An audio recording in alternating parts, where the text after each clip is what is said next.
বিসমিল্লাহির রহমানির রহিম। যারা আমার সঙ্গে আছেন সবাইকে আসসালামু আলাইকুম। অনেক দিন পরে শেরে বাংলা গার্লস স্কুলের খানা পিনা। এখন তেমন একটা স্কুলে যাওয়া হয় না, কমই যাওয়া হয়। তো যেহেতু সিটি পরীক্ষা চলছে তো সবাই আসছে, আর এখানে অর্পিতা মা বৌদি পিঠা এনেছিল, তো খাওয়া শেষে একটা আছে, আর শসা আর চালতার আচার হাফছাড়া ভাবি এনেছে। আর সবাই দুপুরের লাঞ্চে সবাই ডিম কমন, আর কেউ কফি ভাজি, কেউ চালতার ডাল, তারপরে মূলার শাক, বেগুন আলুর ঘন্ট, আলু ভর্তা, এক একজন এক একটা জিনিস এনেছে।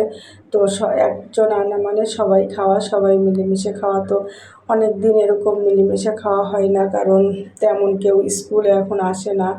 আর যেহেতু সিটি পরীক্ষা তো বাধ্যতামূলক সবাইকে আসতেই হবে, আর সে কারণে আসছে। আর অনেক দিন পরে সবাই একসঙ্গে এভাবে খেলাম, তো অনেক দিন পরে অনেক ভালো লাগলো। সবাই ভালো থাকবেন, সে পর্যন্ত আল্লাহ হাফেজ।